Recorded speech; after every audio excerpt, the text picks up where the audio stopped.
Hello and welcome to a new team review. Today we're going to take a look at another non-XL team. Today we have the Sirfetch'd in the lead, which is a really cool Pokemon right now, as you have like a lot of coverage against the meta, which is always cool. We have Snorlax as a safe swap because it's just very safe and a swap. And we have the Excadrill in the back, wearing Drill Run, Rock Slide and Mudshot. So we have like a really cool team. Like Excadrill basically is G-Fizz for cheap. Nothing else. Basically it's really squishy but really attack rated, which is also sometimes kind of cool. Even though I lost a CMP tie with my Excadrill against the Granbull, and this should basically never happen unless I have perfect IVs and my opponent has 15-0-0 IVs. I don't know. Yeah, like being Niantic.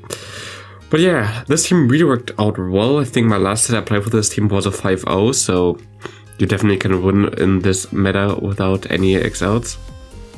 It is possible, but it's difficult. I'm not gonna say, oh man, like you don't need XL at all. By the way, like I had a lot of comments recently where people asked me if like I'm alright because my voice sounds a bit different. I'm very sick right now, so life goes on, so I'm still gonna commentate my videos, but yeah, I'm very sick right now and might hear that in my voice. So yeah, that's kind of all about that. And yeah, let's go a bit into the gameplay. The cool thing about Sirfetch'd is always, if you kind of can get some energy early and like stall that up, you're just gonna be able to like dish out a lot of damage like later on and like maybe get even some some shields against opponents or snipe them down with the charge moves, because you're also like so attack rated on this thing that you're gonna do a lot of damage and you have good coverage against the whole meta basically on that thing. So I don't know if I would recommend you using Night Slash, to be honest. I thought I need Night Slash for Gengar. I think the case that I needed it for Gengar was a one-slot case, and my team was really good against Gengar anyway, so I think I would recommend you using the Brave Bird, because I think that you can win against Ninetales in like the zero shields, which is cool. So Brave Bird I think might be even a better option instead of Night Slash. I just put Night Slash on because I thought okay, Gengar. But yeah, was definitely fine. Here we have Ninetales against us in the lead. It's Powder Snow actually, and he goes into adjacent. If people swap into your adjacent here, of course you have Snorlax in the back, but keep in mind like you kind of want to get some damage on them before, because Bubble Beam, Ice Beam, stuff like this all hurts. You basically always have to lick him all the way down, and yeah, the best way is to get some extra damage on before him. We're gonna survive another Ice Beam, we can just lick him all the way down. Oh wait, throw the move. I don't know that, I mean it was fine. This allows us now that we don't get farmed down by the Ninetales, and I think that's totally okay. Or can you farm me down? Nah, you cannot. Totally not. You have to throw here, don't you? Yeah, okay. You throw here, so I think that was fine, throwing the body stem against the adjacent. And here I'm just gonna go into my Sirfetch'd. I kind of want to get some... Oh yeah, my opponent has a Giratina. I kind of want to get some extra damage on this Giratina, so I'm just gonna go for my Night Slashes. At least here, okay, here Night Slash is also better than anything else. I can go for 2 moves. I'm gonna try to get to another move, which worked out pretty well. And now my opponent throws a move, which is also beautiful. And I think he throws a Shadow Ball, which is nice.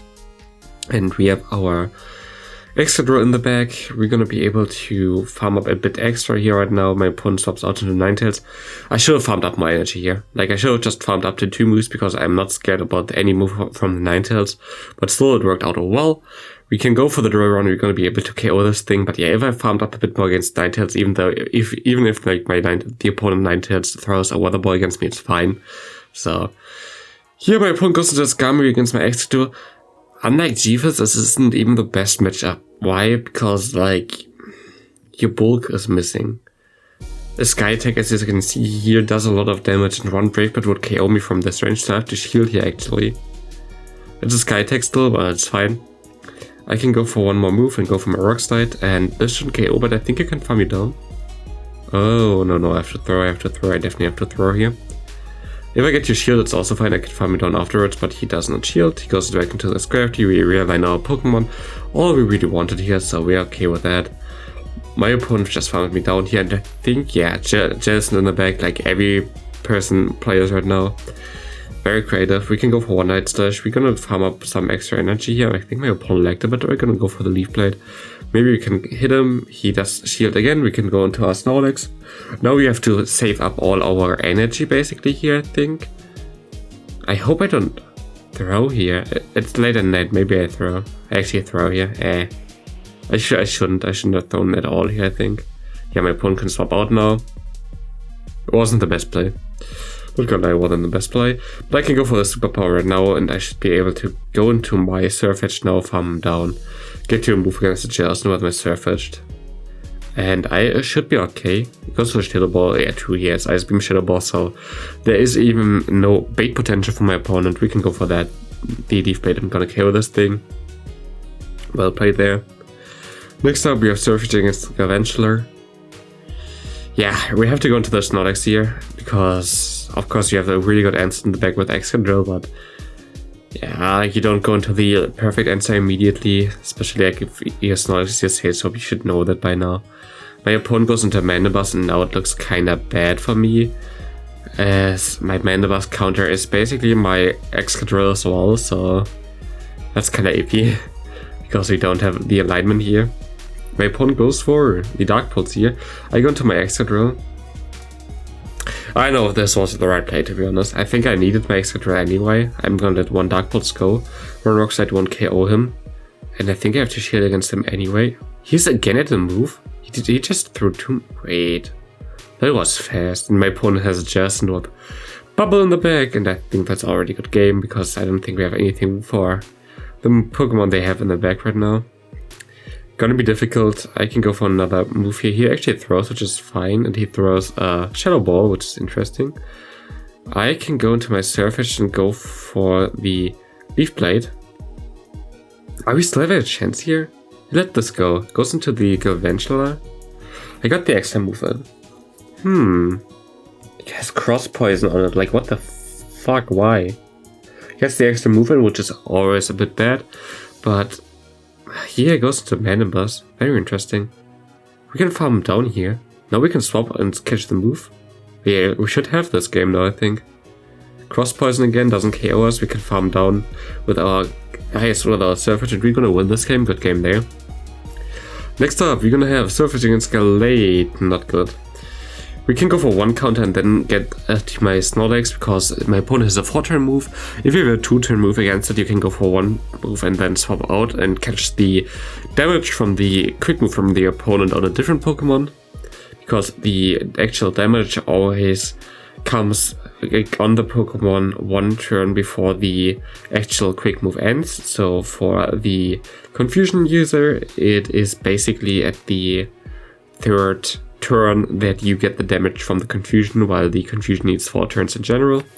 Here my opponent goes into Gengar, which is beautiful for me. I'm just gonna catch the move here. I know that I have to rely on my... what's it called? My Excadrill at this point of time. Excadrill has to kill everything at this point, as everything is kind of weak to Excadrill at least.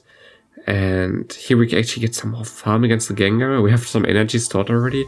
My opponent goes into Galate. I don't really want to try to CMP on his move. And he goes into Galvantula, and that's gonna win me the game here, as I can farm this thing down and have now enough energy to do that.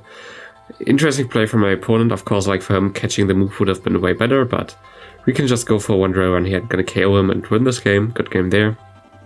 Next up, we're gonna have Granbull against us are really bad, but it's actually a Snarl version. I kind of wanted to see before I swap out which version that is. And that was worth it to stay in here a bit. I'm still gonna shield because close combat gonna hurt. And my opponent goes into a Chandelure. I go into to the Night Slash here. And actually, I think kind of misplayed that. I should have went for another Night Slash before, but I don't think I would have got there. Here goes a Flame Shot, but Chandelure against Snorlax. You see how much damage still like the Chandelure does there. It's crazy. So what I'm gonna do right now is just gonna let this go as well. And I'm gonna try to farm down with my Excadrill. He swaps out in time against Granbull. Here you see that. I clicked on my chart move because I thought I'd get there before, but I lose CMP here, I guess. Or it's like fake CMP, but this is something that should never happen. I would have been able to, like if he even gets the charge move off before me, I would have been able to just farm him down, otherwise I would have still have a shield. And I would have won this game because of that, but like this, I won't be able to because the adjacent is just too strong for me. But either scenario, either I get a shield or like I win CP instead, because I should always win CP against the Grand Bull. Either scenario, I would have won this game, but not like this, thanks to Niantic. Good thing, fake CMP is always the best thing. I think it was fake CMP. I think it was like one turn before, but like then it should just not trigger. That's not how it supposed to do. That's not how it works. Here we have a good lead at least. My opponent goes into 9 tails. I go into my extra turn. Actually, I think that's a mistake. I think you should stay in a bit with the Sirfetch'd, maybe take one move and then go into the Excadrill, because you won't KO this thing with a Dark Side anyway. So you have to basically get to 2 Dark Sides or something here. And this is kind of unlucky again. My opponent double shields, which is fine. I'm also gonna shield here and try to get to another move. I don't know if that was the right play, to be honest. Okay, I get to the Rock Side at least, but I don't think I'm gonna yeah, he's gonna still survive that. But I sniped him down, which is fine. My opponent goes into Meganium, which is difficult. I don't know if we can win this. Maybe if we get the boost here. We don't. Maybe if we get the boost here. We do. But I don't think it's an uphill battle right now. I still have my Snorlax though. Maybe I can farm him down and get some pressure with like superpower against the G-Fisk. Here my opponent goes for the Frenzy Plant. I'm gonna count the moves out the G-Fisk now. I have to throw a superpower before, but if I catch an Earthquake, maybe I'm fine. And I didn't. So good game. Next up, we're gonna have a Mandibuzz against us again. I go for 6 quick moves and then try to catch the Aerial Ace on my Snorlax, which worked out perfectly fine here. We have the superpower on the Snorlax because of the G-Fisk. G-Fisk doesn't really appreciate that anyway, and we can just go for that after he throws his move. So we have some more health left, and we're just gonna be able to go for double superpower, put him low, give us the opportunity to farm him down a bit with our Sirfetch'd afterwards, and we should be in a good spot. And I have to throw my charge move here. I think he was in an Earthquake already, so yep, it's kind of sad. Goes into 9 tails, goes back into the Mandibuzz, and I think at this point it's already over. I don't think there's a way I can win this, if I'm not mistaken. I think this thing is just too spammy. Like, I think the Mandibuzz just is a bit too spammy for us, sadly. Yeah, but I don't know. Maybe? I don't know if we can actually... I think it's too spammy. We have to shield here again. Goes for a foul play. I can go for a Rock Slide. Maybe if I catch the move. I catch the move at least. But yeah, if I had Brave Bird here, I think I would have been fine actually. Yeah, if I had Brave Bird, I could have KO'd this thing. But with Leaf Blade alone, it won't be enough. And now I don't think there's a way we could win this anymore. We got the extra move in there. But the charm damage gonna hurt. The Weather Ball damage gonna hurt. We can go for a Rock Slide here, but I think my opponent is at that move already. I think actually we went for the Brave Bird. Like, we would have been able to get to the... Yeah, wow. Losing my 1 turn, which is fine. But I think if we went for the Brave Bird, we would have been able to win this game. Sadly, we didn't. And next up, now we have a 9 tails against us again. Yeah, 9 tails is kind of tricky. Like, if you have G-Fisk, I think the matchup is way better. But with Excadrill, like, you always miss out a bit on damage there, which is kind of sad. So, and 9 tails always outspams you unless it runs Charm. Charm 9 tails is, of course, like, way easier to deal with, but this one is a bit difficult. And I actually misplay here a lot, because I'm just not going to shield at all. I'm not going to throw at all, I don't know why. Thought my opponent had less energy there, so he tricked me. Really nice play from him. I'm 2 shields down. There's literally no way we can win this, I think. He goes back to his Gravity, we can go into the drill with a drill run. And my opponent is a Jellicent. Maybe there is a way. We can go for some Night Slash here, and if he lets some of them go, that would be nice. We get the boost. We're gonna store up 1 move, and we're gonna catch the move on our Snorlax. It's gonna be a Shadow Ball. And now we are in the game again, because we can lick this thing a bit. And licking Jellicent is always the best thing you can do. We have to... I don't know why I did throw that. Like, this doesn't make sense. Why did I do that? Farm up my energy! I think I threw here. Why did I do that? Oh god. Okay, I can catch the move here, but yeah, I shouldn't have thrown the charge move there. There was like literally no reason for me. I don't know. But again, it's okay. It's okay. We're still in the game. We can, I think, still win this game here. But this is gonna be it for the video. I can go for one body slam here. I think we can lick him down. I hope you enjoy this non-XL team. Maybe try it out yourself. I think it's pretty decent. And see you in the next video.